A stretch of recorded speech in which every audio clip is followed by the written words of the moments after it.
Shut up and sit down. It's where the big boys play. SICW. Welcome to Square Ready Podcast, everybody. Episode 132. Today we're going to be one person short. He couldn't make the snuff, so Jim power drived him into oblivion. So he'll be back next week when he comes back to Earth after Thanksgiving.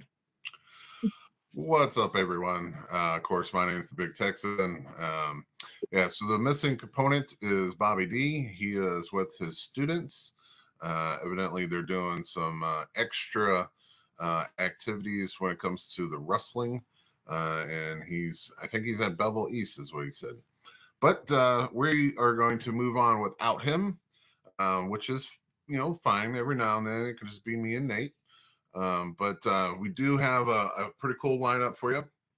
Of course, we get together on Tuesday nights, and of course, Monday Night Raw is the day before. Don't want to bore you with everything from Monday Night Raw, but a couple takeaways from it. They're leading up to their pay-per-view this weekend, War Games, Survivor Series / War Games. Which just means everyone has to come out and talk. And this is going to be my first, thumbs down to Monday Night Raw. And that's because you had Roman Reigns come out. And, of course, he had to hit his song. And his song played forever as he strolled down to the ring. He was able to get maybe one or two sentences out. And then Cody Rhodes' music hit. And these songs aren't bad. They're kind of catchy. That's their entrance music. That's what it's there for. But damn, when you have multiple guys come out, because after Cody Rhodes came out through his song and did the whole interacting with the fans part, that's another 5 minutes down. And then Cody and Roman had this awful interaction. It's like they were trying to top each other, but they didn't know how to top each other. Even Roman, who's been in the business for a long time now, didn't seem like he knew what he was going to say. Sometimes you hear that what they're told to say is scripted for them and they just repeat it out. And then sometimes if you've been there long enough, they just let you have the free mic and you go off the cuff. Well, I think they went off the cuff, and I think that stumped them. Because sometimes when you go off the fly, and it even happens to me when they throw a live mic at me at the end of my match, I'm still sucking in wind and air, and sometimes the mouse isn't running so fast up there to be able to spit out something. But when you're in the WWE and the big show, it seems like you should be a little bit more prepared, and I just don't think they were. But after Cody Rhodes and Roman Reigns go a little bit back and forth, out comes CM Punk, so then you have his music hit. So I bet you, the first segment of Raw was probably 30 minutes, and half of that was just entrance music. Because everyone's got to sing along to the entrance music, and then they all got to do their perfect poses to get the fans to pop and everything. So that was my thumbs down for that.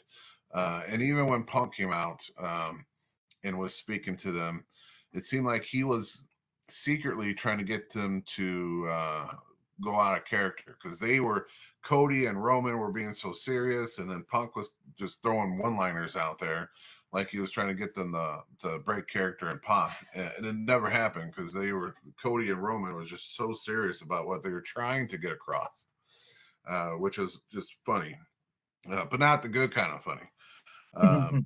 It's the train wreck, but it's a really slow moving train wreck. Yeah. They're still doing the countdown to Cena's last match, and they've been doing this tournament over the last couple weeks, whether it being with a SmackDown guy or a guy from Raw or even a guy from TNA, like they did with Matt Cardona, or there was another guy from TNA, Dolph Ziggler, where they had the special match. There was another match. There was actually two of them last night for this tournament. And the one I wanted to talk about was Penta, which is a very good guy. I like him. And then Solo Sikoa. Didn't he get hurt? So in the match, you're watching it, and I'm sure if you have Netflix premium service or something, you probably seen it happen. I don't have Netflix's premium, so I get the commercials tossed in there. And during the match, which was going pretty good, a lot of back and forth. Um, when they come back from commercial, they called the match over. And evidently, what happened in commercial break is Penta got on top of Solo's shoulders and tried to do a hurricanrana and dislocated his shoulder. So immediately, he couldn't continue anymore. He was in so much pain that they called off the match. But the viewers didn't, we weren't able to see it. So I can speak for myself, but it was like we were all confused. And, they announced that he couldn't continue and that the match was over. And Solo, got advanced in the tournament. But they didn't even like replay it, for the viewers at home. So another thumbs down for it. It was a really good match going into the commercial break, and it wasn't even like at the beginning of the match. We were a few minutes in, so it was rolling. But then all of a sudden, commercial break, come back, and match is over. So, me being a viewer, I was stumped of what the just happened. But What's Penta's age? huh? What's Penta's age? I don't know. But he's been in the business all of his life. He Yeah, I is know he's gotta be. third generation star because his father was Pentagram. I think it was Pentagram. And then he just shortened that and went to Penta. But his whole family has been in the Mexican wrestling business. And Penta and his brother are the ones that finally broke out and made it to AEW and made it to WWE. Yeah, he's 40, so that dislocated shoulder is going to have him out for a few, maybe a couple months. Let me just Not 40. add this to my useless thoughts that I know. At the time that Macho Man was wrestling on TV, and then Vince pulled him off of being a wrestler and made him a commentator, he did that because he felt that Macho Man was too old, and he was 41 at the time. Now, granted, Macho Man left WWE and had a whole nother career in WCW. But 40 seems to be the number that at least the higher ups start to thinking that you're a little too old for this business, in which possibly is true. I just turned 47, so in their eyes, I'm 7 years past, maybe even 8 years past. But I'm thinking, from my point of view, I'm thinking 40 is about the time where your body takes extra time to recover. To heal and everything. See, the wrestling business is such a weird business because it takes you many a years to actually realize how you're supposed to work. And it used to come a little bit easier when there was the territories because you got to work every single night. Different town, different opponent, different crowd. But these guys don't get that no more. You can be hired to NXT coming off of your cheerleading squad or your football injury that put you out of the NFL or, some track superstar that was just got out of college, so they don't have that training every day, learning from other legends in the business. Yeah, but wouldn't that increase your recovery time since your body's not used to it? So you're doing movement. I mean, Penta's used to it. His family's been doing it forever. So, I mean, it's not directly resulting for him, but that's what I'm you have saying. these guys getting more. It normally takes a wrestler years to actually learn their craft. And these NXT people are just getting thrown in there. And NXT, it used to be like their training facility, but now it's like a whole nother, Monday Night Raw, Friday Night SmackDown, now, NXT Tuesdays. you know, it's like their own brand. So you're getting tossed into the fire sooner. Um, so there, I mean, and that's WWE's way of thinking is get these people when they're in their 20s so we can have them until they're in their 40s.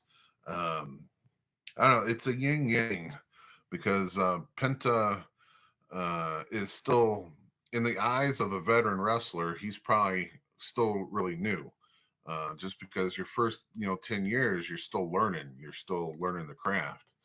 Um, but yes, I see your point too, because being at 40, your body doesn't fix itself as easy. Well, But when you had, what was it? You were 40 when you broke your foot, right? easily, yeah.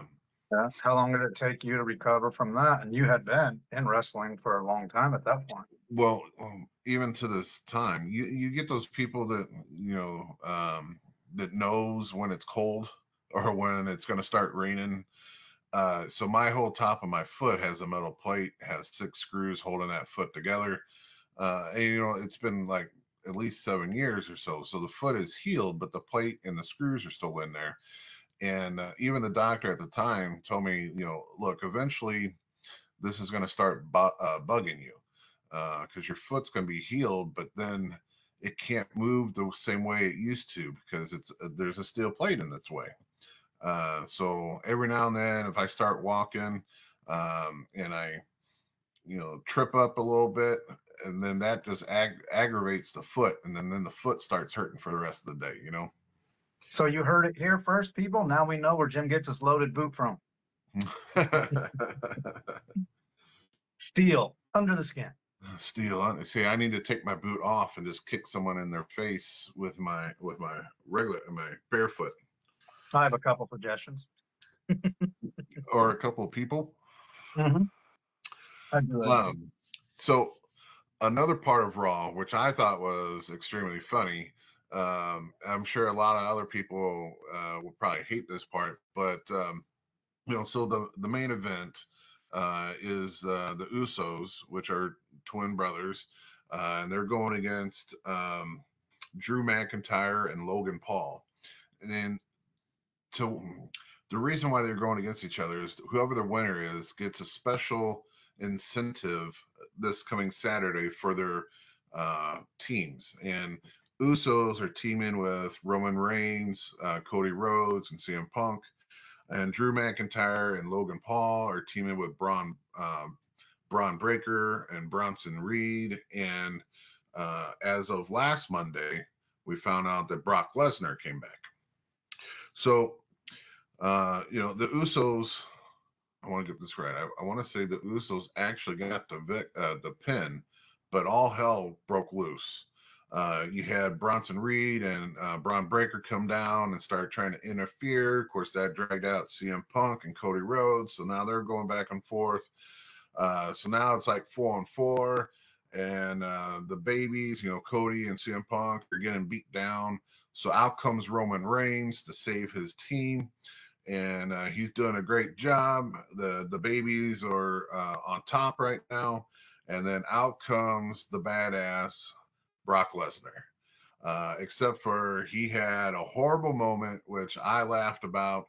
Everyone at the entrance ramp, they do a special move, and then as they hit it, the sparks flies and the fireworks go off and everything. Well, he has one of these things where he like breaks his hands and he kicks a foot up in the air, and that's when the pyro goes off. Except for this time, I guess he kicked his foot too much into the air and he actually fell. And then trying to recover, he did a backflip, which just made it even look worse. And then he gets up and he's laughing about it. And he even tried to, Paul Heyman was right next to him. And Paul Heyman started to smile and break character too, which made me laugh. Just being a worker because of that shit happens. But this was supposed to be the serious moment of the Billy Badass coming back and clearing house. And he starts off by falling on his ass, so it clearly was just a funny moment for me. So I'm giving that part a thumbs up just because, it totally broke everything that they were probably trying to play off of. But so now everyone 5-on-5, they're all going at it. And eventually the babies get on top of the heels and the heels back off. But it was just so funny that this is supposed to be the match of all these good guys versus these heel bad guys, and going into this Saturday, which is their pay-per-view, and their Billy Badass, the leader of the heel team, falls on his ass, and everyone just started making fun of him. But yeah, so I give that part a thumbs up for Monday Night Raw. You can go back on Netflix and watch it any time. There was some good matches. Gunther had a match with Camaro Hayes. Dominic had a little spot. He knew John Cena wasn't supposed to be there that night, but they have a match this Saturday against each other. So he had a midget come out dressed up as John Cena, and then of course he beat the shit out of the midget. Rey Mysterio fought, so it was a decent Raw. I do have to admit, it wasn't something that I had to watch every second of it. There was a lot of times where I backed out and started watching something else and then come back. So it wasn't like a 9 out of 10 or a 10 out of 10, Monday Night Raw, but it had its spots. And hopefully that does lead into a good pay-per-view for him this weekend. It's Cena's second to last match, and he's got Dominic Mysterio in a match this weekend. So, and then the War Games, which is like Herb and Larry Manistek had a version of 2-ring battle royals going on at the same time. And this is similar, but it's just 5-on-5, but there's 2 rings that you can go in and out of. So it makes it a unique match. But yeah, so moving on from Raw, there's some hot topics going around the internet right now.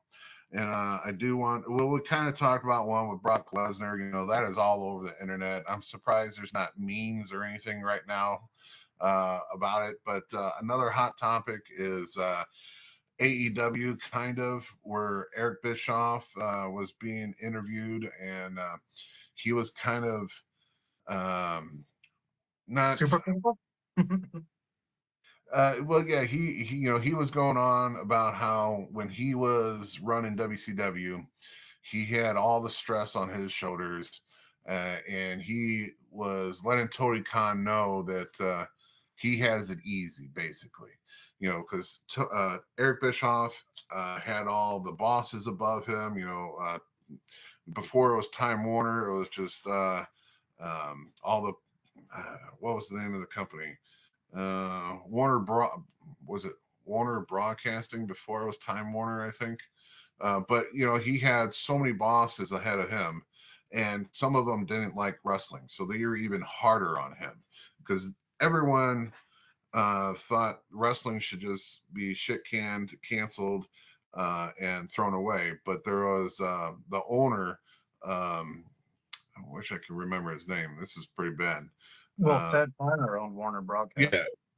So yeah, Ted Turner really loved wrestling, and he was the one that made sure wrestling was on his networks. But the guys under him didn't care for wrestling. They thought wrestling would be better off without wrestling. So they were trying everything to get Eric Bischoff to fail. Yeah, these are the same guys that, not exactly, but the same type of guys that got Firefly taken off Fox, and they've regretted it ever since.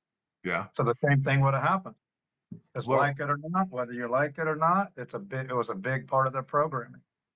And if you think about it right now, TNT, it's a Time Warner, broadcasting channel, and TBS current days have AEW on them. So even though those people wanted to get rid of wrestling, and eventually they did because WCW folded and Vince McMahon bought the rights to WCW, it only made a few more years of no wrestling before they scrambled and got AEW on their networks. So, wrestling brings in the eyes that watch their product. So, but yeah, so he was going off on Tony Khan saying, "Hey, you got it easy. You're a one-man operation. You're the boss. You're the money man. You're everything." So, And if I know Bischoff to me just sounds like a jealous little boy. You have the money, you're the billionaire, you could do whatever you want. Well, yeah, no kidding. Same thing with everybody else. Is he going to say that about McMahon? Oh, you had it easy. I mean, AEW, if it folds, it's not easy for Tony Khan. He's going to be bald in 10 more years. It keeps going the way he is. But the one thing that I found funny with Bischoff is he's calling AEW storylines cosplay, and they need real storylines. So why didn't he get into WWE where they have no real storylines, just cosplay there too? And what about WCW? I mean, some of the gimmicks they have are straight out of fantasy cosplay. So. oh yeah, they were horrible. And he was the man on top of that. So That's I think true. he should put a mirror in front of him and take his own advice and stop trying to tear other people down for jealousy. Now, you and I, and if we would ever let Bobby get a word in edgewise, would agree, AEW needs a whole lot of help on storylines. I mean, absolutely horrible because there are none. They're daily. So. And they just had a pay-per-view over the weekend, and some people are not gloating, but saying that it was a good job. I watched a couple of the matches, and to me, AEW is getting a little bit more hardcore when they shouldn't be. They had a lot of blood, a lot of thumbtacks, a lot of extra shit that you don't really need in the wrestling. It's not my kind of wrestling. It's not like an ECW type of wrestling. It was more of a death match type of wrestling that they had going on. And I don't think, one, they don't need to promote that kind of wrestling. Well, I can see it now. AEW death matches for all, family friendly pricing. Bring your kids to watch a thumbtack in the eyeball. And that's it right there. It's like you promote this as family friendly, and I'll say it. The ticket prices are a lot better than WWE. However, you're not catering to the family friendly atmosphere, I guess you would say. I'm not bringing my 5-year-old to watch thumbtacks and blood squirting everywhere. Yeah, and I hate to say that I brought up thumbtacks because sometimes, that could be used, but as like the worst of the scenario. But they're going on like there was a match a couple pay-per-views ago where they brought a fish tank into the ring. John Moxley brought a fish tank into the ring and put Darby Allin's head in it, was drowning him in the fish tank. And then he took a bat to the fish tank. So, all the glass went everywhere in the ring. Darby Allin's head was still in the fish tank. And I'm thinking, who would have even thought to bring a fish tank full of fucking water into the ring in the first place? That shouldn't belong. No, that has no place in wrestling at all. Yeah, I can see where there were some matches that WWE had done with Drew McIntyre where he went underneath the ring and there was a toolbox. It had screwdrivers and a hammer. That shit is obviously something that they use to put the ring up, because I have a toolbox that I use to put so that could be legitimately there. But who the fuck would have a fish tank that they would bring to the ring? Why would a fish tank be even in the building? And not only that, I think the people out there, if you've never touched a wrestling ring, you've never touched the match, you've never touched any of that, it's not soft material, it's hard canvas material. You get that wet, it adds to the danger, it adds to the pain, it makes it just that much more difficult. Why would you do that? That wasn't the last match that night. So the other people had to wrestle in shards of glass, because when you sweep up glass, it shards and it sticks into canvas. Plus all the water that was in the ring. Now that canvas is a slick. Yeah. Water acts like a slick agent on canvas. And if you So want to watch that, guys, just go back into our wrestling, what do you call it, videography that we have where the Texan and Bobby and the rest of SICW wrestled in the ring during some of our NASCAR events. yeah, It's not fun for the wrestlers, but fun for the crowd. right. Because if you look at our boots are smooth on the bottom, which in theory helps us run on canvas. But if you put a liquid down between the two, now you have slick boots running on a slick canvas. It's not a good mix. And the So, only little half an inch pad underneath that canvas gets wet also. It gets waterlogged. It makes it not squishy anymore. right. So I think they do need a team in there, and I hate to say it, but they do need a team in there to help create storylines and to pull more fans in, more family-friendly fans in. I think they need to drop some of this hardcore shit that they're doing, and really zone in on people that's going to make them money. A family of 5 is going to come versus one guy who likes blood and guts. You want the family of 5. It just Yeah, makes. because you want tomorrow's fan. Yeah, and you want the kids to want to buy the wrestling action figures and the T-shirts and everything else. So a couple things AEW does need to work on.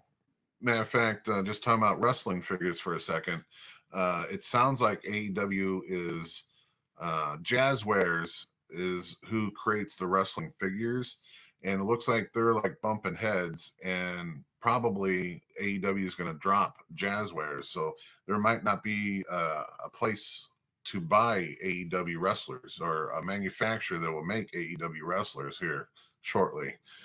So that's bad news, because that's always a great form of money when you can sell merchandise.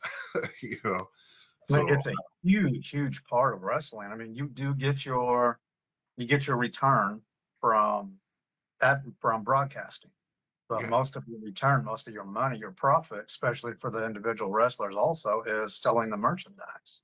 yeah, And without that, Tony's going to have a real hard time. yep, totally. And I do want AEW to survive. I want them to be successful because we need something that competes against the clown show that's WWE now. Correct. I'm And gonna. clown show is my take only. It's not Jim's. It's not Bobby's. It's not the Squared Ring Company. It's me only. I Well, call it show. sometimes WWE is hitting on all cylinders, and sometimes they throw something in there that's like, "What are you thinking?" But every company is like that too. But moving on, another thing that hit the internet was this whole Bret Hart interview. Now, I do want to plug the place that was interviewing, which is Johnny One Pro Show. So this has nothing to do with our opinions on any of this. This was Bret Hart being interviewed by Who this is guy, it? You say Johnny Lynn? Johnny One Pro Show. Johnny Supposedly, it's Lynn. a YouTube channel, and it's overseas somewhere, like in England or something like that, that he did this. And so this is Bret Hart's opinion, and it was done on this guy's show. So nothing to do with our opinion on things. I think it's interesting, but so Bret Hart was being interviewed, and he wasn't even asked a question. Basically, he just kind of started going off about the Shawn versus Bret Hart feud and the Montreal screw job, where Bret was leaving to go to WCW the next month, and he was the WWE champion or WWF champion at the time. And I So wonder if he ever gets tired of that, because every interview I've seen of him, it's always about Yeah, it's either about the Montreal screw job or how Goldberg kicked him in the head and ended his career. Those are his two favorite stuff to talk about. So in this podcast, he starts going off about Shawn Michaels, and he says that he believes that Shawn Michaels and Vince McMahon was having an affair, that they were romantically involved. He's not the first one I heard this from. There was other wrestlers that's come up and said this out in the open. And but just to make it clear to everybody, we are not saying it. right, We're just this repeating comes out of the on the horse's street. mouth right here, Bret Hart. Yeah. But he talks about how he truly believes that Shawn Michaels and Vince McMahon were having a romantic relationship, and that's the reason why that Shawn, through his whole drug era and bad attitude era, he was able to, one, stay with the company, leave the company on his own terms and come back when he wanted to, and be pushed the whole time. Um, you know, and like I said, this is not the first wrestler that's come out and said this.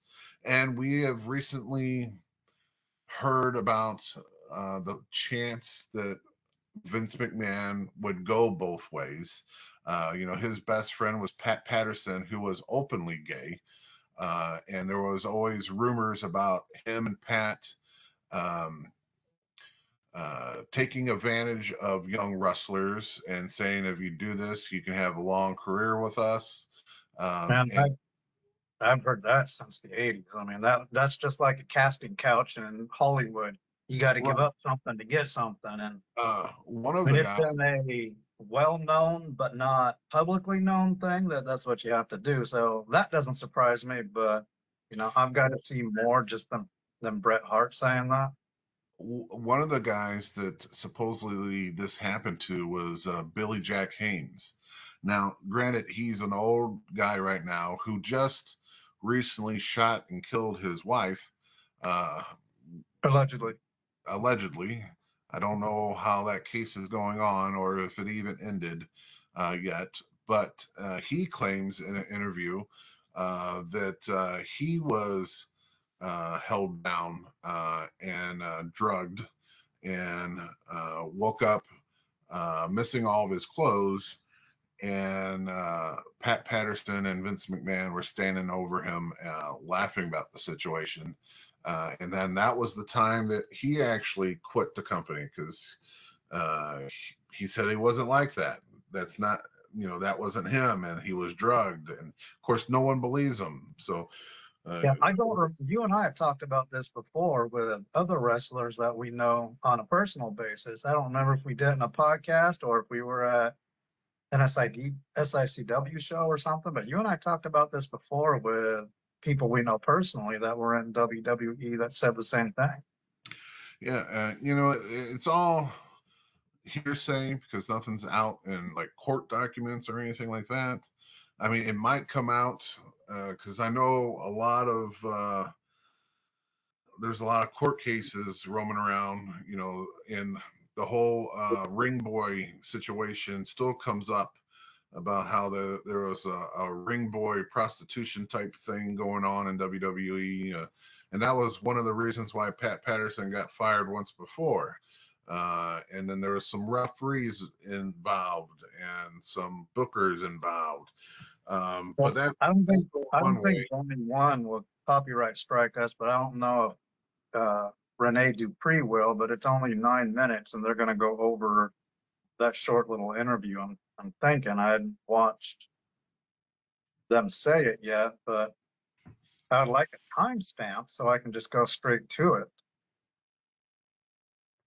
because this whole thing's an hour and a half. Oh yeah, I yeah. don't want. Do we know when he talks about that? Because it's a very short period. I do not know. I didn't timestamp it at all. Nobody else did either. I'm checking the comments here. Everybody's seeing that do me, and me doing that live.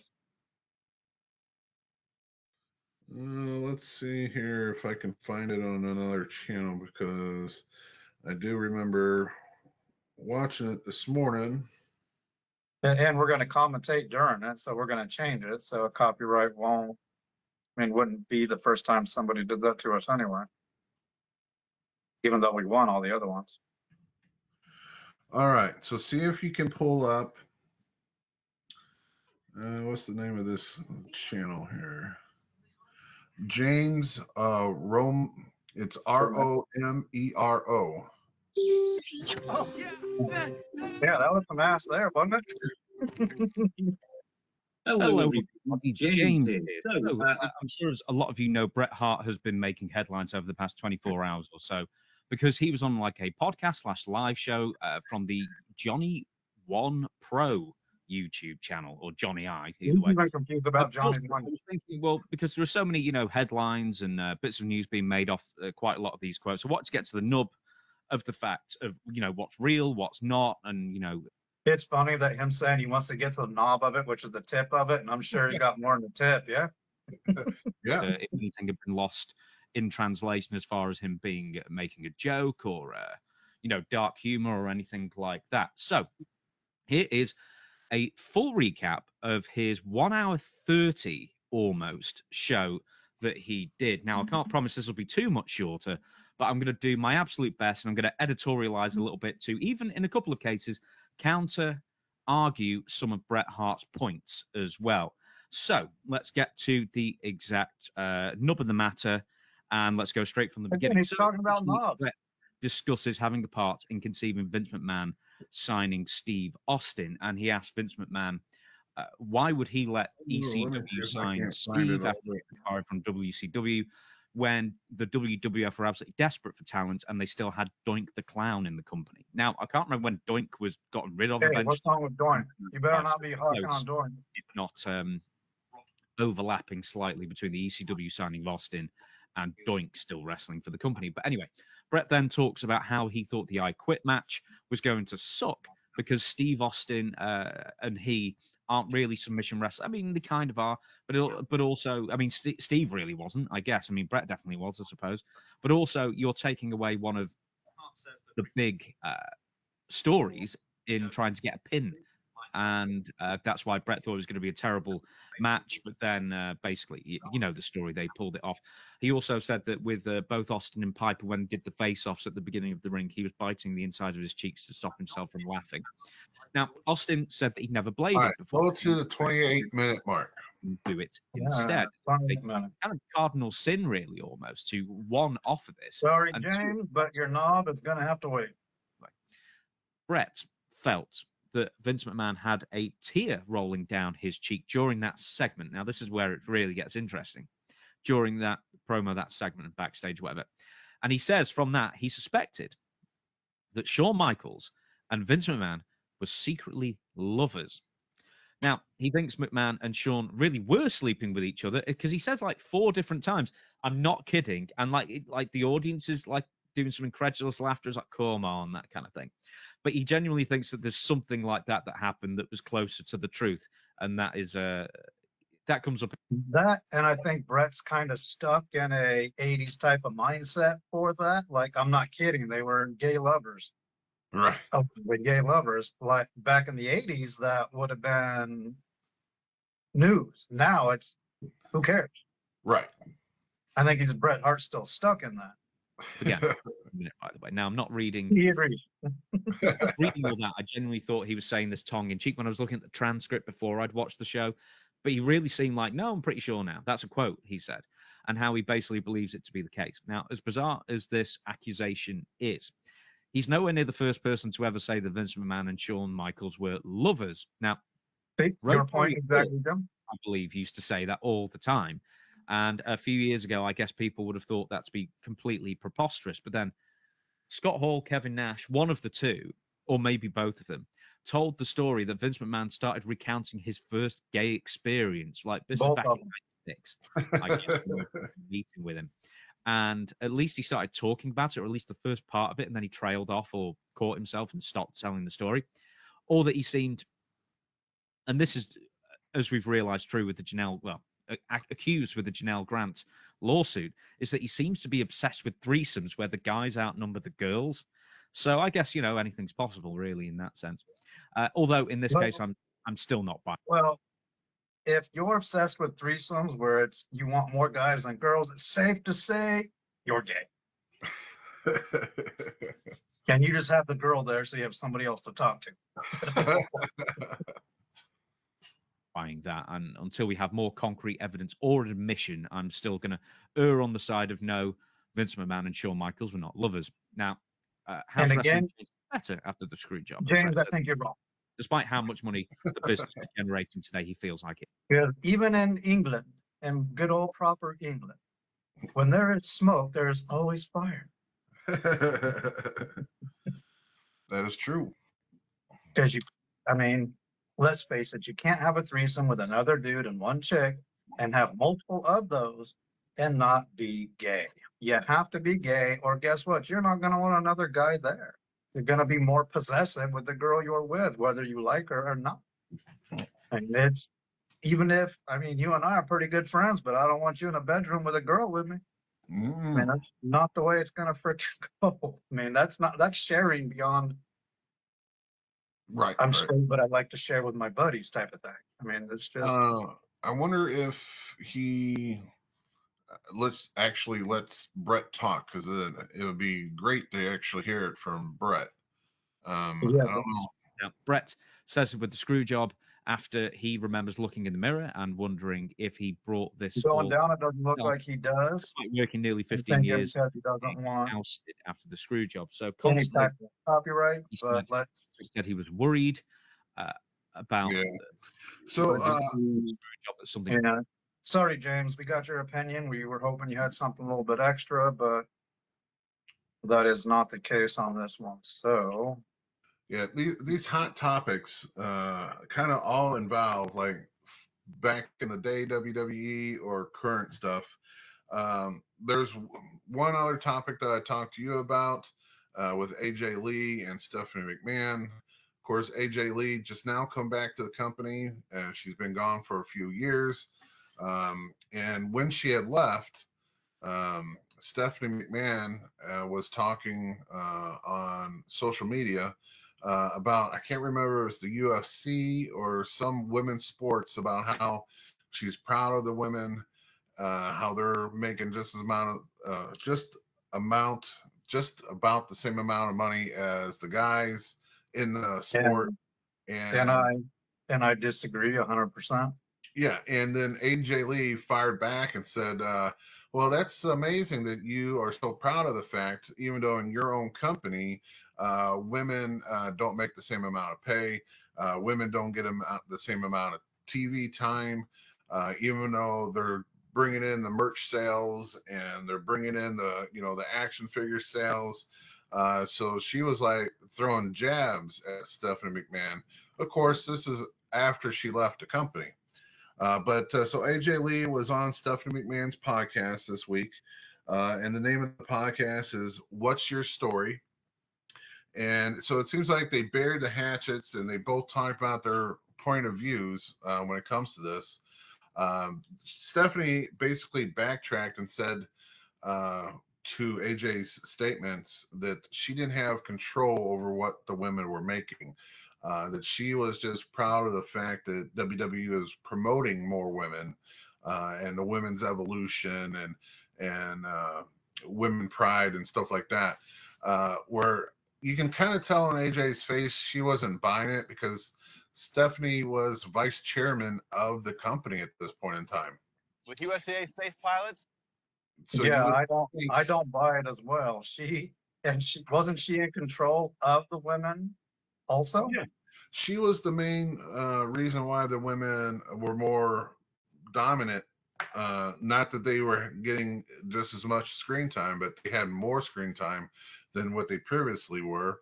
And they were actually wrestling, unlike the Diva era where they were just basically, arm candy. But at the same time, Stephanie was helping, but not controlling the situation. So she was helping the women get on TV and helping the women's evolution, but I guess she opened her her mouth before her foot closed it for her, because she was talking about all this, and then as soon as she started talking about pay, that's kind of when AJ was like, no, you know, the women definitely don't make as much as the men. So you need to backtrack that statement. And so it's a very interesting podcast this time around. I don't catch them all, and I didn't even catch this one. I just heard about it, so I had to listen to it for a while. But you can Okay, tell there's going back, still I did some. find where Vince can, or not Vince, but where Bret can say it himself. I don't know why I'm stuck on saying that. I'm not. I'm just telling you. I think I'm very close to the truth here. Shawn and Vince were lovers, and that's why I'm not. I'm being dead honest, and I'm telling you, I just when I look back, it's like I got caught between two lovers, and I got. Isn't there a Shaq. song about that? Shawn was so envious and jealous of my position that he finally had to sleep with Vince to get it. And I tell you, I say all this with absolute. I would say it to Shawn if he was right here. I would actually like to have Shawn come clean and say, "Look, we were lovers." I'm sure they were. I have an absolute 100%. If I saw either Vince or Shawn here, I would say I think you guys were lovers. Yeah, so I mean, that's Bret for you. I mean, he has the balls on him. He has the ego too, so that doesn't Yeah. really surprise me much. But and technically he's still tied to the WWE because he's under a Legends contract. well, So he's talking about his current employer basically, because yeah, under and a the thing, it happened 30 years ago. I mean, it was in the late 90s, what, mid 90s? The screw job was what, 96, 97, somewhere around there? yeah, In the mid yeah, it had 90s? to be about 96, 97. So this is that same, I mean, even then, I mean, now it doesn't matter. Yeah, it was a little tongue in cheek, but he's being tongue in cheek with being 100% honest, saying that's what he really believes. Is it possible? I think he's onto something. I mean, we've all known Vince was bisexual from forever anyway. So the last topic, and I didn't throw this at you before, but I'm going to throw it at you now because I just thought of it. Another interview being done on CM Punk.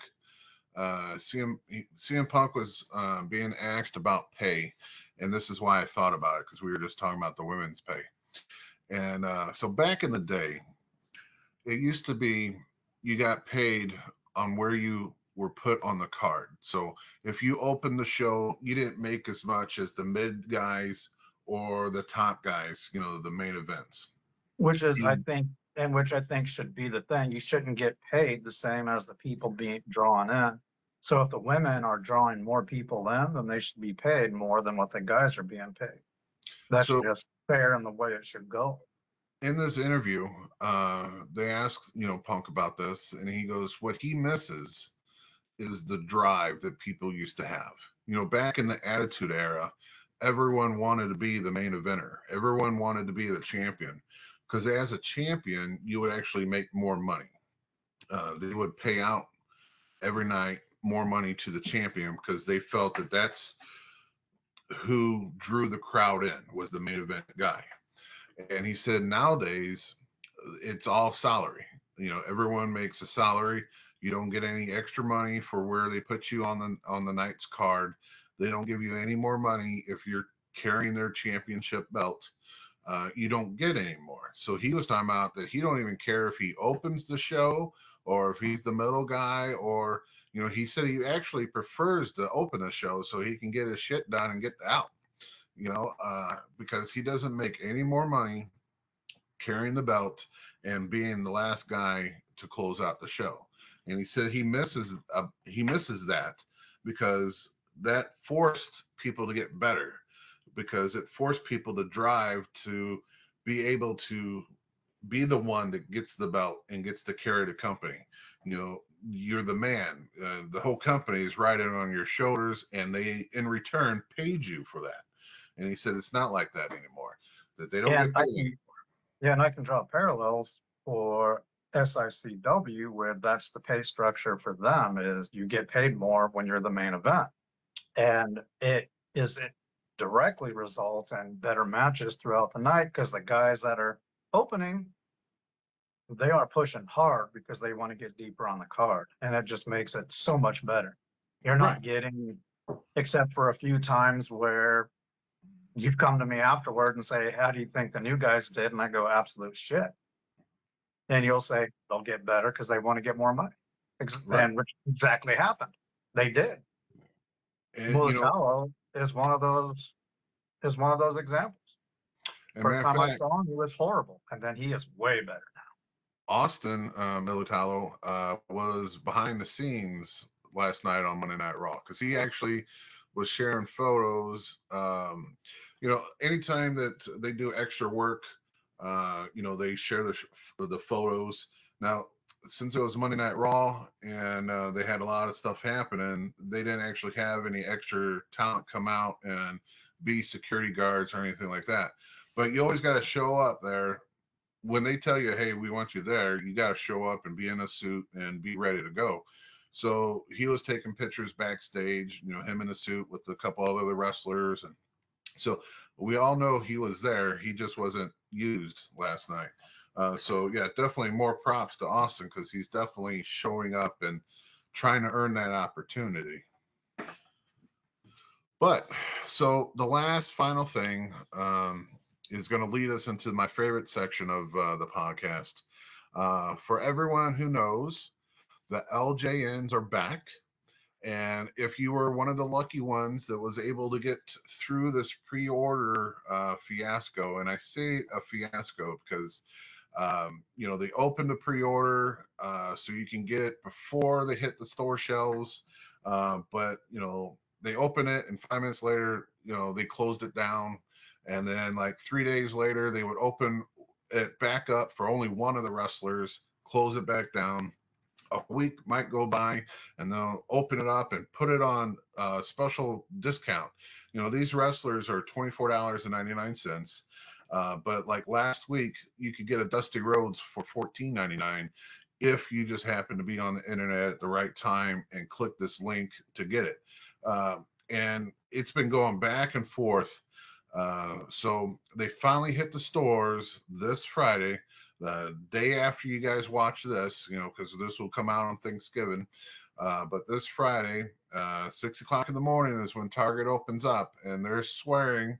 And even WWE has been making their own commercials for the LJNs and bragging about how this Friday it's going to be on the store shelves. So if you weren't one of the lucky ones, and I'll just say I was a lucky one for a couple, not all of them. So I will be on a hunt this Friday for the rest. But I was able to if you want to get pre-order. Jim's autograph and a picture, he'll be out in front of Target at 6 o'clock in the morning to run in and get some wrestlers. I don't know about 6 o'clock, but it's gonna be. I'm gonna shoot for it. But the only pre-order I was able to score was the Logan Paul, which, you know, so your picture shows the blue, the black are supposed to be the chase. I got a black one right out the gate.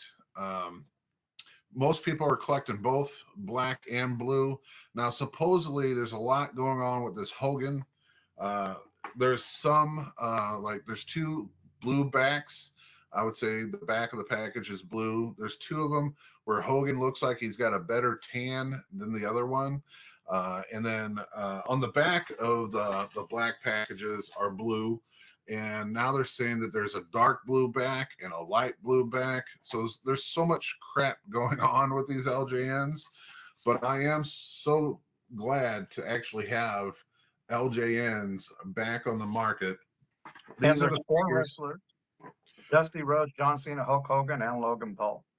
Now, one of my friends was able to order multiple Hulk Hogans and sold me one. So I do have a blue card Hulk Hogan. This is, I would say, tan free because the tan one looks really darker.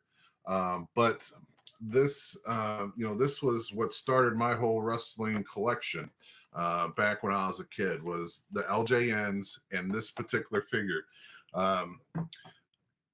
Actually, this guy right here. So this is my original LJN Hulk Hogan. Of course, he's seen better days, and he doesn't really stand. Well, now he's standing, but normally Just they to don't prove you stand. wrong. Yeah, because normally these legs are so rubbery and loose, they don't stand. But these new ones, they made them to stand properly. But to me, it's just about the whole package. You know, it's the Hulk Hogan, it's the old World Heavyweight title, the old packaging, the old cards in the back that describes everything about the guy. It's the free poster in the bottom part of this package that comes with every LJN. Now, that's another thing that is all kind of wacky. There's 3 different posters, but there's How do you only know which one you're going to get? you don't. So if you're a collector, now you got to be a non-mint on card guy because you got to open them up just to find out what poster you got. So if you're trying to collect all 3 posters, well, now you got to buy all 3. So you might have to buy Multiple some times. black. Yeah, multiple times though, because you have to break the package to look at the poster. Right. Yeah. So it's kind of chaotic. And a lot of people are frustrated over it, which I'm not going to be the one that has to collect every single type of poster. I would like to get them all on a black card. And so my goal is this Friday is to find a Hulk Hogan on a black card that I can leave mint in the package. And then I'm going to open this guy up because I want to. A lot of people are saying they don't feel like an LJN, like because this is a solid rubber. And the LJNs, that it's already been posted online with a Logan Paul, that it's actually a 2-piece. It's a bottom torso and a top torso, and then it's melted together to form one piece. And it looks a little funny when you see it online because they actually have a pole, like a hard plastic sticking up from the waist that the top sits in, and then it gets, welded or melted together. Well, I So guess that everyone's, could save you some money, but and that's why they're doing it. Because even the other company that does LJNs, um, the big rubber guys, they're saying that that's how they make theirs too. 2 pieces because solid rubber costs too much nowadays. But the old ones were all solid rubber. But so supposedly man, that they all almost got the sounded like same you broke his feel. leg. Huh? That was my It knuckle. almost sounded like you broke his leg when you were squeezing that. Um, but so supposedly the feeling is a little different, and LJNs have a rubber smell. Where they said the smell on these don't have the same smell, which I don't care about So either it's thing. so it's a additive laden synthetic rubber for the new ones then. Probably. I just am glad that they're coming back out because I'm hoping for 2 things, and some people are going to hate me for this opinion. I want them to come out because the Hogans look identical.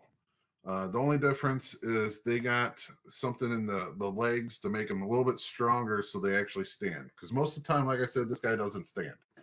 And it's known that most of the big LJNs don't stand on their own. And they said that they're fixing all that. So people are going to hate me for this, but if they stay doing the same thing where they're keeping the same figures in the same mold, those high dollar ones that I don't have in my collection because they're $500, like an Ultimate Warrior, I'm going to be okay in my collection buying the new Ultimate Warrior if it looks the same as it did in the 80s, which the reason I say people are going to hate me for that, because this will eventually drive down the cost of the ones in the 80s. Because who's going to buy your stuff if you're trying to sell this Ultimate Warrior for $500 when they can get one that looks exactly the same for $24.99? So, one, I will buy that Ultimate Warrior for $24.99. and then hopefully it drives down the cost of the older version, and I might be able to pick that one up for a cheaper amount. So it's a It win-win for might, me. but it might have the inverse effect too, since it's now additive cheaper rubber. That's a two-piece now compared to solid real rubber from before. Yeah, Since we're having a rubber shortage anyway. yeah. Or So I mean, you know, you can go either way. my only thing about these wrestlers are John Cena's biceps look massive, even though they were only 19-inch. Hulk Hogan always said he had 24 inches, but only measured to 22. Hulk Hogan should be bigger than John Cena. Yeah, My well, personal. yeah, and so what they're supposed to be doing is two of the figures are supposed to be newer figures. You know, like a John Cena, or the next series has got CM Punk. You know, so he'll be one of the new figures for series 2. But they're also going to have King Kong Bundy in series 2, and of course King Kong Bundy has his own original LJN. So they're supposed to do a mix. So something for the new collectors and the new guys that watch wrestling, and then some for the guys like me that really just stick to the 80s.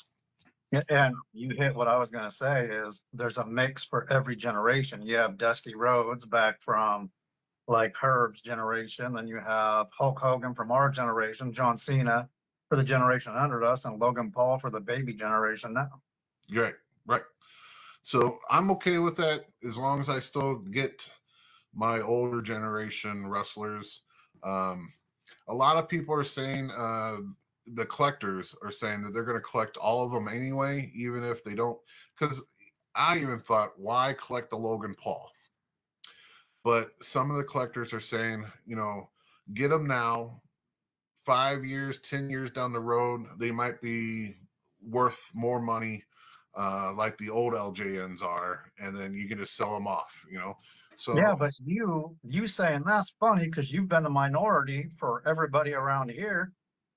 And you like Logan Paul and you like him as a wrestler when most everybody else doesn't. Me, I'm still on the fence because I'm not a yeah, fan of the Paul brothers anyway. But and yeah, the internet YouTubers, I can care less about them because they're all like, um, you know, they're all about themselves. But Logan, you know, and I think Bobby's coming around too as well.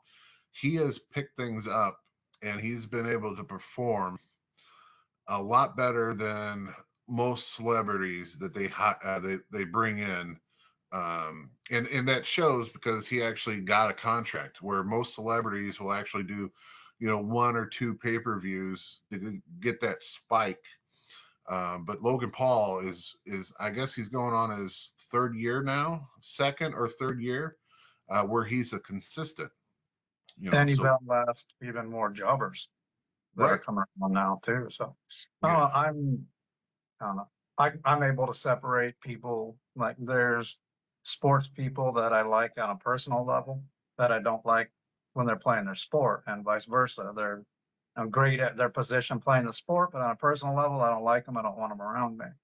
I think right, Logan's one of those where I don't know enough about him, never met him, never talked to him. I just don't like the idea of him and his brother, just right, from the way they're at. I don't know if he's changed. I don't know if he's worse.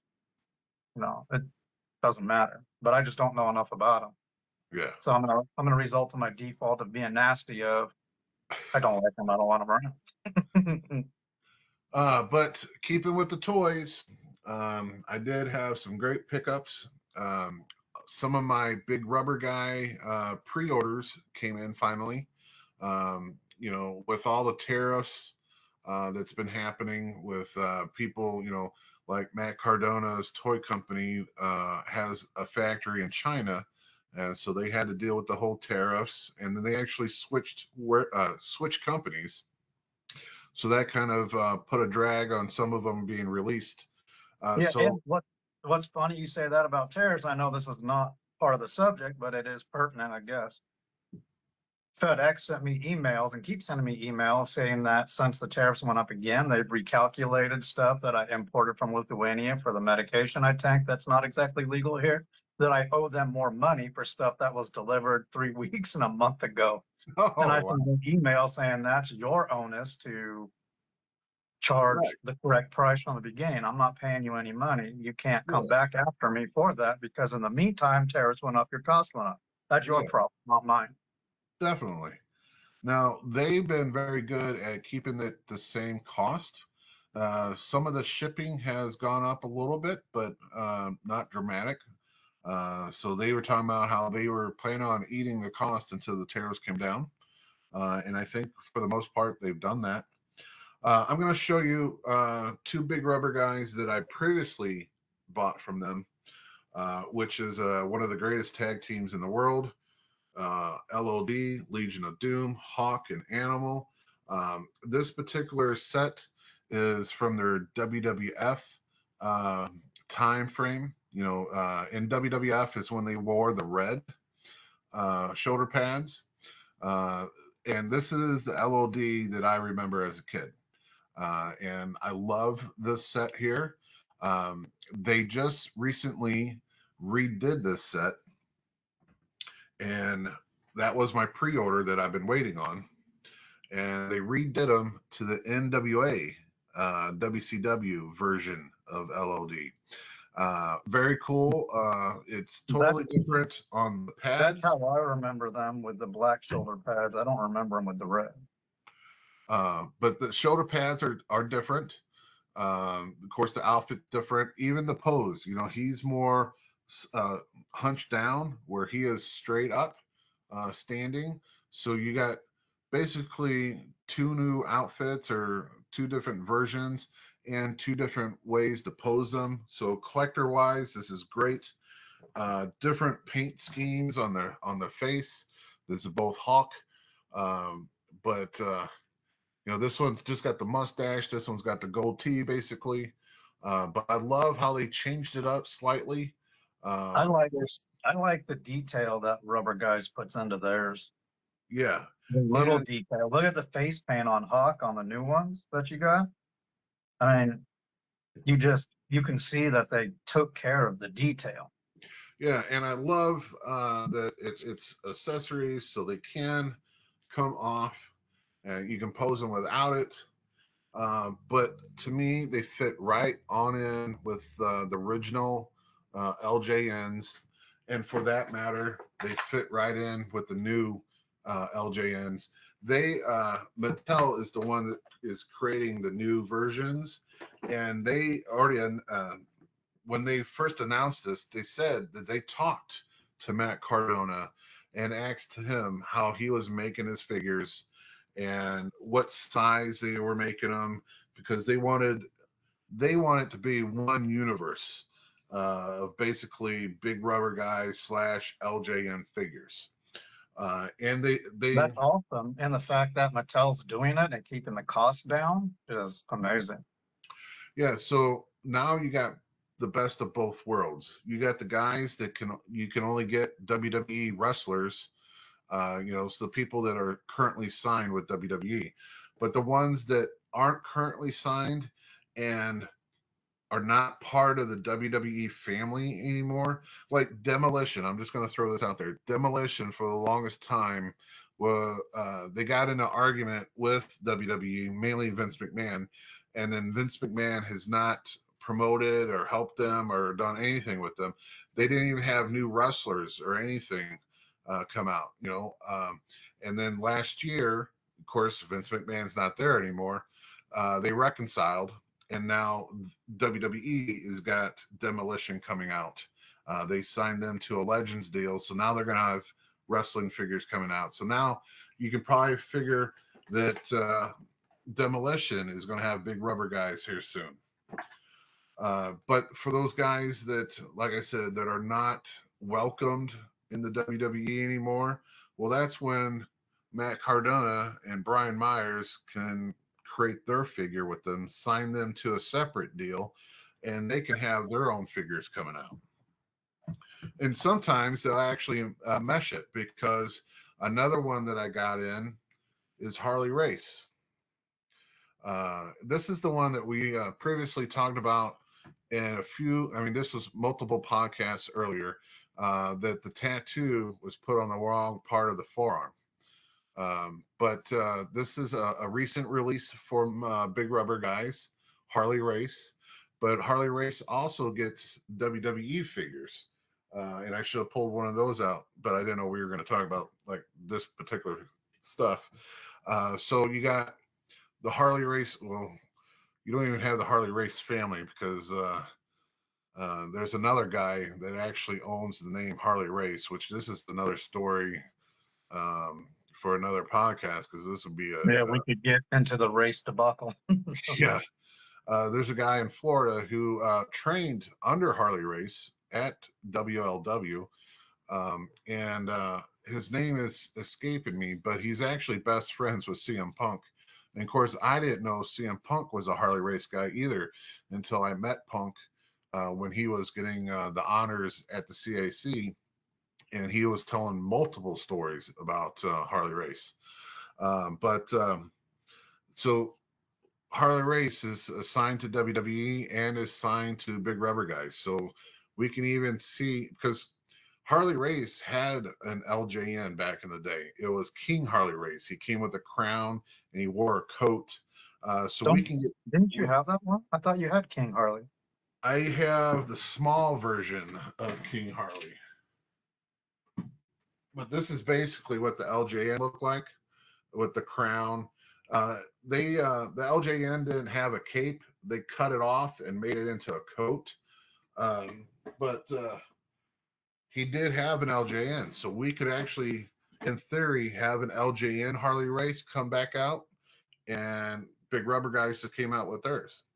So very cool to have multiple companies. And there's even another company that Latuni is another company that creates LJN style wrestlers. I have not bought any of them from Latuni yet, except for my big Macho Man. This is a Latuni figure. This is their giant series, but they also make them in the same size as an LJN. I just haven't bought any of them yet. But so those are the LJNs that I bought this time around. But I do want to talk about an eBay purchase and then something I got for my birthday. So my eBay purchases was very cool. And it was so cheap, and I was amazed that I got them so cheap. I've been looking for this guy forever. This is a bootleg Hulk Hogan. This is an IWC, which is an International Wrestling Championship. Totally bootleg. They made a Hulk Hogan, an Ultimate Warrior, and a Sting.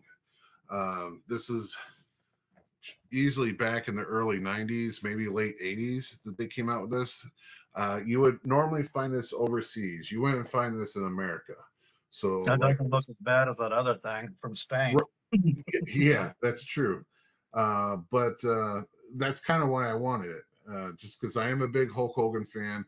I love the big versions of them, and this one was in the box. This thing you can normally find for 100, 150 bucks. I got it for like 50 bucks, and it's in the box still. Never been played with, so that's how I'm going to keep it too.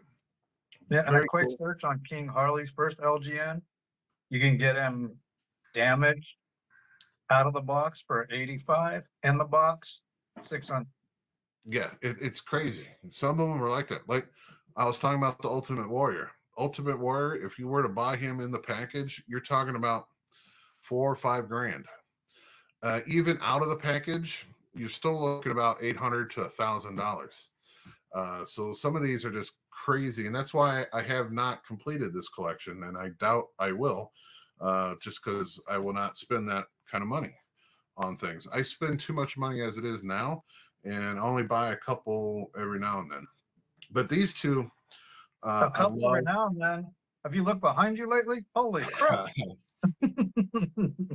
Well, I've been buying collections and then selling off the ones that I have doubles of. So it's kind of helping ease the pain, I guess you would say. Well, I But mean, you're just being an entrepreneur. You have your business going. that's what I'm trying to do. These two, I seen them when they first came out. Wanted to pick them up, but for some reason I never did. And these are a couple years old, so it's nothing that just came out now. And I seen them as a lot, and so an eBay guy was selling them as a lot instead of selling them separately. These guys can go to like $100 a piece, and I did not even spend $100 for both of them. One of them is Roddy Piper. This is Oh, not that's from, yeah, I was going to say that's from the movie. yeah, They Live. This is not Great a movie. Love that WWE movie. wrestler. They WWE did create their version of Nada is Roddy Piper's name in the movie. But I seen this and I was like, this is awesome. I have to get it. And what made it even better, it came with, let's try to get the glare out of here, an Andre the Giant as Bigfoot. Yeah, From and the the $6 million man. That $6 one million was. man. Now, both of these packages are mint, and that makes it so much better. I seen this one. This was just a couple years old, and I didn't pick it up then because you couldn't find them. It's not that I wouldn't have bought it if I seen it. I just never seen it in the stores. But this one is a WWE related figure. It's actually an Elite, but it was from their Hollywood line. And they had Roddy Piper in that line. They also had The Rock when he was the Scorpion King in that line. Did it look better than the movie? But this thing is so cool. He's in and this comes off of Andre the Giant if you want. I'm just going to keep it in the package because the package is just mint. But it's literally a fur suit that he's wearing. So are you telling me you're not going to take him out of the package and rub his belly? No, not this time. But okay. You're so soft. Right. But yeah, I mean, this movie right here, and the one-liners that come out of this movie. I'm here to chew bubblegum and kick ass. Kick ass and chew bubblegum, and I'm all out of bubblegum. And I'm all out of bubblegum. I mean, this movie, anytime I catch it on TV, I have it on DVD. Whenever I catch it on TV too, I got to stop and watch it. It's such a great movie. And it kind of makes you think because even in Roddy's last days, he was always asked about this movie and if it was a documentary or a fiction movie. And he always says that the director always called it a documentary. And so it kind of gives you that conspiracy theory of, are the aliens here? Are they around us now? Are they just hiding? Are they shapeshifters? Are there reptilians? And that's like the conspiracy theories. And you never know, because even Billy Corgan, the lead singer of Smashing Pumpkins, also the owner of the NWA, there's an interview that Howard Stern did with him, and Howard Stern said, "Hey, I heard this story that you've seen and you believe in shapeshifters." And he goes, "Without a doubt, I can tell you I was sober, no drugs in the system. I was at a place and I was talking to this person, and I turned around for less than a second and my eyes caught him changing. And by the time my whole head turned to actually look at him, he was a totally different person." And he said that he talked to that guy about it. And the guy told him that he was a shapeshifter. And he told him the whole story, and he wouldn't even tell Howard Stern the rest of it because he said that he basically is sworn to secrecy about that whole incident and everything dealing with it. So I believe in aliens. I know I might be weird, but I'm just going to say there's plenty of fucking planets out there. We can't be the only planet that has a living being on it, So that might open me up to a whole nother can of worms that you guys now think about me. But I honestly believe there's aliens. I believe the government has captured vehicles and try to rework them to, what do they call it? Back. Yeah, Uh, reverse engineering. yeah, reverse them or back reverse them to find out everything. Totally believe in that shit. So that's all that I purchased. Now for my birthday gift. This was given to me by Jared, who's one of the trainees that we got going on. Helps me with the ring every time that I need help putting it up and tearing it down. He gave me this. His family gets figures that are like, he's got a relative somewhere down south that works at a comic book store or a toy store, and when they have damaged things come in, they ship it to him because they know he loves wrestling. Well, again, he knows I love wrestling, so he gave me this for my birthday. This is a Sports Illustrated version of Hulk Hogan. But the package is so big and it's so small. Yeah. So I have not opened this up, so I don't know like what it actually is, if it's a legitimate Sports Illustrated magazine or if it's just the cover of the magazine. But then it's got a Funko Pop down there at the bottom. And the Funko Pop is in blue gear. So it's a Hogan blue gear, which, he hardly ever wore the blue gear, mainly in that movie No Holds Barred. Yeah, I was gonna say, wasn't that when he was doing the whole Mr. America or Mr. USA or something? What was he doing on that? Well, he did do Mr. America towards his later part in WWE, but literally it was like full pants. He wore a mask. So this was like in the 80s, Hulk Hogan. I want to say it's probably around the time that they did make that movie No Holds Barred, because in that whole movie, Hulk Hogan wore strictly blue. He didn't wear the red and yellow. But very cool. It does have a little bit of damage up here at the top, and that's why they gave it to him. And that's, I guess, why he gave it to me, because he knows I'll probably take this one out of this pop package and just keep it, because it's like a hard plastic stand. I don't want to dive into Funko Pops because there's so many freaking Funko Pops that deals with wrestling, and the price values on those are all over the board as well. So I'm going to stick to my big rubber guys and my LJNs, and just pick up the very cool, unique. And I said this last week on the podcast that I don't want to collect everything no more, and I'm going to sell off a whole bunch. I want to collect the ones that are unique and mean something. This one, like I said, Nada, great fucking movie. I love the movie. Had to get the figure. And just looking up really quick, when the figure database, it says there's hundreds of them. WWE alone, 340 Funko Pops. That's only WWE. That's not New Japan, any others. That's just WWE. Yeah, and every wrestling company has Funko Pops, AEW, TNA, and there ain't no way I'm going to do it.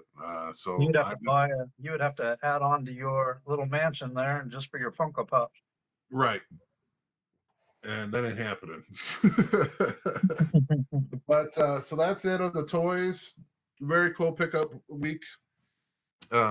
Again, Friday, you'll probably see me at a Target, maybe one, maybe two, because supposedly the Target stores are only going to have like 10 to each store. And that's not even breaking down if they're going to have 5 Hogans and 5 Dusty or 2 of each figure or what. So I'm sure I'm not the only one that's going to try to wake up early on Friday and pick these up. So Well, again, and there is another thing of WWE. We promise it's going to be in every store, 10 for each store. When you have 5 each, that's 20. yes, yeah. I mean, again, it's total BS from WWE, but that's half the fun. Yeah, we have in the St. Louis area 10 Targets, St. Louis and all the suburbs. You can find it. Yeah, and to me, it's going to be the thrill of the hunt, hunting down an LJN figure. I mean, these are the original ones are 40 years old, so they haven't been in a retail store for 40 years. So just to see them hanging on a hook or standing on a shelf is just going to throw me right back into my childhood, and like it's going to be amazing to see that. I Yeah, might even take a you're picture gonna of have my to get face. there ahead of people like Ken who will buy all of them to turn around and hold them to sell them on eBay. Well, I tell you, you can get them on eBay right now for the guys that like did the pre-orders and probably maxed out the amount that you can buy. I mean, they got them on eBay for like $76 each or $100 each. And I'm thinking, you fools, if you buy them off of eBay, because they're $24.99 at the store. And even when the first wave hits on Friday, you know the following week another wave is going to hit, and then another wave is going to hit. Because if people are buying them now, people are going to buy them when they're in the store. So it's going to be something that they're going to want to get in the store more frequently to make that money, you know. Well, I mean, we could always contact our guys at the train yard, That'd be nice. see how many accidentally fall off the train, you know. Right, right. All right, so But that you did wraps have us. I was going to say you did have some news about SICW coming up besides the December 6th show. Yes, yes. Herb Simmons posted on sicw.org today, and what we started this at 8:30, so probably about 7 o'clock. He put the poster up for the January show. Now, this isn't our normal January show. This is a benefit show that is for a good cause, and it's actually. Let me see if I can pull it up because I know the date. The date is January 10th, and it's going to be at the Belclair Fairgrounds, which is normally our home. Same thing, starts at 6. Oh, doors open at 6, starts at 7. But this is for, let's see if I can pull this up. I'm not seeing it on the .org. I don't have anything for December. I mean, we have the Firehouse on December 6th, but in January. Well, okay, so it might not be on, Yeah. this is on his Facebook, so it might not made the .org yet. But I'll just show it off the picture. It's got me and Glenn Williams on there. Not that we're wrestling each other, but this is a fundraiser for the St. Clair County Animal Services. So if anyone around here in Belleville knows that the Humane Society is in a bad location, and recently they're trying to close that facility down and move it to another location because right now they're on a bottom of a hill. So literally every time it rains, it floods out Yeah. the Humane Society and the animal shelters. So they are moving it. I think the building is going to be by the old Kmart on the West End. So this is a fundraiser for them. Well, that's Kind of. by the drive-in, isn't it? No, I don't think it's by the drive-in. I think it's a couple blocks down and like behind the Kmart building. Hmm. So this is a fundraiser for them. January 10th, I'm sure you'll see the regular SICW guys, the Attila Khans, the Peyton and Bobby D, and unfortunately people like Glenn Williams and Trent Daniels, and the regulars from SICW, but it's for a good cause. I've love animals. I got 3 dogs and 2 cats currently right now. This is a great cause, and I'm proud to actually be wrestling for this event. But so that's the January show. Now we've already talked about the December show. It's the last one for the year. It's December 6th. It's at the Swansea Firehouse number 2. Again, doors open at 6, starts at 7. The main event is going to be a guy that we haven't had in the building probably at least 2 years, and that is the return of Flash Flanagan. And we talked about it last week. He's not getting off easy. He is going right after Attila Khan. So his first show back, he's going right after the International Bounty Hunter. So it's going to be a great main event. It's going to be great for me to have Flash Flanagan back in the locker room. Of course, he was a leader. He was on OVW. He helped train Brock Lesnar, helped train Randy Orton, Batista, Shelton Benjamin. He was right there. Had a couple shots in WWE where he had some dark matches. For one reason or another, they just didn't click where they, gave him a contract. But was it Jimmy Cornette? He was the guy that ran OVW and just loves Flash Flanagan to death. And so do Flash is a good guy. So yeah. So definitely a great show that night. Again, December 6th and now January 10th. I do have to say though, I miss Flash Puppy. You miss what? I miss Flash Puppy. I spent a lot of time with Flash Flanagan's dog and his wife, but more his dog. Yeah, so definitely going to be a good show. Like I said, that's our last one for the year, and then we're taking Christmas off, which is great because the body needs to heal. And anything more than a month, then I start to miss it. So, December 6th to January 10th, I know that's more than a month by a couple of days, but I'm sure I'll survive and be looking forward to January 10th. But got to get through December 6th first. So come to Swansea Firehouse, number 2. Doors open at 6, shows at 7. Since Herb is billing it as Mistletoe Mayhem, is there going to be mistletoe hanging so you guys can give out some kisses? Maybe above Herb Simmons's head. Herb, I know you're watching, so you got to be doing some kissing. There you go. All right. Anything else from you, Nate? No, we covered everything and some things that I didn't know we were going to cover, but I'm glad we did. Yeah, it was a great episode. I'm glad we got this one in the books, even without the famous Bobby D. Right. We do have to get together and do our other shows. I mean, we need to watch They Live to get our reactions to pro wrestling movies in there, to get those in the can and edited properly before we can put those out. Definitely. For our Wrestling Wiz series that we're going to be doing. And yeah, that's about it. Things going. I mean, people always ask when we're going to be putting out the other things that we have planned and we talked about. It's all about timing because we all do. Yeah, we all have busy lives outside of this, so. Right. We'll have to make the time sometime. Maybe since we'll be off this most of December, maybe we can get together for one of them, at least one. But all right, that's it for me. Yeah, I mean, we'll film for a couple hours and only 45 minutes will show up because of the way you have to cut it down and not get copywritten. Right.